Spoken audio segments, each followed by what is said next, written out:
পাঞ্জাৱৰ সুপ্ৰাচীন নগৰ অমৃতসৰত আছে শিখসকলৰ মুখ্য গুৰুদ্বাৰ আৰু তীৰ্থ স্বৰ্ণ মন্দিৰ। স্বৰ্ণ মন্দিৰ ভাৰতৰ বৃহত্তম গুৰুদ্বাৰ। স্বৰ্ণ মন্দিৰতে আছে শিখ ধৰ্মৰ মূল ধৰ্মগ্ৰন্থ হাতে লিখা গ্ৰন্থ চাহিব। শিখসকলে গ্ৰন্থখন দেৱজ্ঞান কৰে। স্বৰ্ণ মন্দিৰত পূজাৰ কোনো প্ৰথা নাই। গ্ৰন্থ চাহিবৰ অখণ্ড পাঠ চলে মাথো। এই মন্দিৰৰ কাষতে আছে স্বৰ্ণ গম্বুজ বিশিষ্ট পাঁচমহলীয়া আকাল তখত অৰ্থাৎ চিৰকালৰ দেৱতাৰ ভৱন। ইয়াতে ৰাতি গ্ৰন্থ চাহিব সুৰক্ষিত অৱস্থাত ৰখা হয়। তদুপৰি ইয়াত আছে শিখ ধৰ্মগুৰুসকলে ব্যৱহাৰ কৰা বিভিন্ন অস্ত্ৰ শস্ত্ৰ। 1577 চনত চতুৰ্থ শিখ গুৰু ৰামদাসে অমৃতসৰ নগৰ প্ৰতিষ্ঠা কৰিছিল বুলি জনা যায়। মোগল সম্ৰাট আকবৰে ৰামদাসক এটা পুখুৰীসহ এডোখৰ মাটি দান কৰিছিল। ৰামদাসে এই পুখুৰীটোকে অমৃতসৰ নাম দি তাক এটা প্ৰকাণ্ড সৰোবৰলৈ ৰূপান্তৰিত কৰে। এই সৰোবৰৰ নাম অনুসৰিয়েই নগৰখনৰ নামো অমৃতসৰ হয়। এই সৰোবৰৰ মাজত ৰামদাসৰ পুত্ৰ পঞ্চম শিখ গুৰু অৰ্জুন দেৱে 1601 চনত হিন্দু আৰু মুছলমান স্থাপত্যৰ সমন্বয়ত এটা মন্দিৰ নিৰ্মাণ কৰে, যাৰ নাম হৰি মন্দিৰ। এই মন্দিৰৰ আধাৰশিলা স্থাপন কৰিছিল লাহোৰৰ পৰা অহা মুছলমান সন্ত হজৰত মিয়ামীৰে।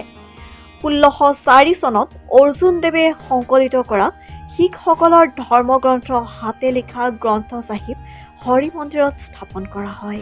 এনেদৰে ক্ৰমান্বয়ে অমৃতসৰ আৰু হৰি মন্দিৰ শিখসকলৰ পবিত্ৰ তীৰ্থৰূপে গঢ় লৈ উঠে। 1761 চনত আফগান আক্ৰমণকাৰী আহমদ শ্বাহ দুৰাণীৰ আক্ৰমণত এই মন্দিৰটো ধ্বংসপ্ৰাপ্ত হয়।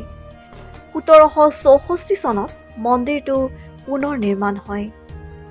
1830 চনত মহাৰাজ ৰঞ্জিত সিঙে মাৰ্বলেৰে মন্দিৰটো 3 মহলীয়াকৈ পুনৰ নিৰ্মাণ কৰাৰ লগতে ইয়াৰ তামৰ গম্বুজ আৰু ছালখন 400 কিলোগ্ৰাম সোণৰ পাতেৰে মেৰিয়াই দিয়ে।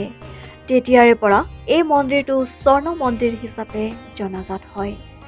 দৰবাৰ চাহিব নামেৰেও মন্দিৰটো প্ৰসিদ্ধ। অমৃত সৰোবৰটোৰ পৰা মন্দিৰলৈ 60 মিটাৰ দীঘল মাৰ্বলেৰে বন্ধোৱা এটা পথ আছে। ইয়াৰ প্ৰৱেশ পথত খোদিত কৰা হৈছে গুৰুমুখী ভাষাত লিখা গ্ৰন্থ চাহিবৰ উদ্ধৃতি। মন্দিৰৰ কাষ খচিত বেৰবোৰ হিন্দু আৰু মুছলমান স্থাপত্যশৈলীৰ সোণ আৰু ৰং বিৰঙৰ ফুলেৰে অলংকৃত। স্বৰ্ণ মন্দিৰৰ চাৰিওফালে 4খন দুৱাৰ। ইয়াৰ অৰ্থ এই মন্দিৰ সকলো জাতি আৰু সম্প্ৰদায়ৰ বাবে মুকলি। মন্দিৰটোৰ সমীপতে থকা এখন বাগিচাত আছে 50 মিটাৰ ওখ 8 কোণ বিশিষ্ট মন্দিৰ অটল চাহিব গুৰুদ্বাৰ। 1984 চনৰ 6 জানুৱাৰীত শিখ উগ্ৰপন্থীৰ সন্ধানত ভাৰতীয় সেনাই চলোৱা অপাৰেচন ব্লু ষ্টাৰ অভিযানত মন্দিৰটোৰ যথেষ্ট ক্ষতি হৈছিল। নিউজ ডেস্ক ৰিপৰ্ট, লেংটন বাতৰি।